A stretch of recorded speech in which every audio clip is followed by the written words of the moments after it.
History flows like a river. Tell us what happened today in history. Today, 25 years ago, Napoleon was banished from Elba on May 4, 1814, March 15, 1814. Napoleon founded the French Empire in 1804 and became emperor. He consolidated the achievements of the bourgeois revolution at home and waged constant wars abroad. The Great Attack on Russia in 1812 was a tragic defeat. In 1813, the Anti-French League of Austria, Britain and Russia attacked France. Napoleon was defeated in the decisive Battle of Leipzig in October. In March 1814, when the anti-French coalition soldiers came to Paris, Napoleon was forced to sign a decree of concession on April 6 and was banished to Elba in the Mediterranean on May 4. According to the Fontainebleau Treaty, the Allied army established Elba as a three-power duke territory of Napoleon, with an annual pension of 200,000 francs and 400 guards provided by the French restored Bourbon dynasty. On this day, the Army of the Potomac embarks on the biggest campaign of the Civil War and crosses the Rapidan River in Virginia, precipitating an epic showdown that eventually decides the war.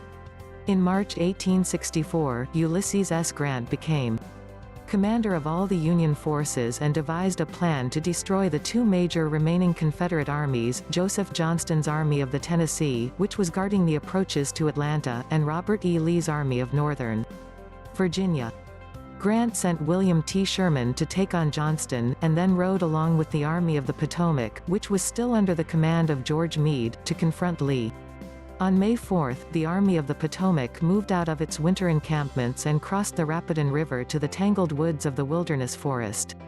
Grant had with him 4 corps and over 100,000 men.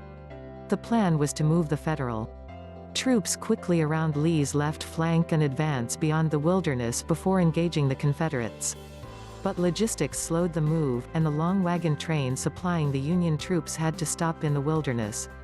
Although there was no combat on this day, the stage was set for the epic duel between Grant and Lee. In the dense environs of the Wilderness, the superior numbers of the Union Army were minimized. Lee attacked the following day, the first salvo in the biggest campaign of the war. The fighting lasted into June as the two armies waltzed to the east of Richmond, Virginia, ending in Petersburg, where they settled into trenches and faced off for nearly 9 months. On this day in 1865, Abraham Lincoln is laid to rest in his hometown of Springfield, Illinois. His funeral train had traveled through 180 cities and 7 states before reaching Springfield.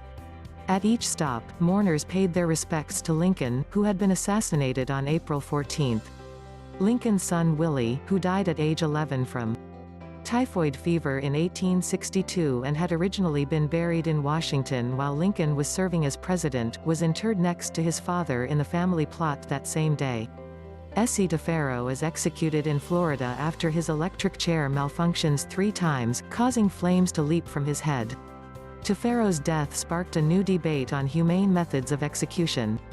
Several states ceased use of the electric chair and adopted lethal injection as their means of capital punishment. As the 20th century came to an end, some states were having difficulty finding experienced executioners while others were unable to find technicians who could repair electric chairs.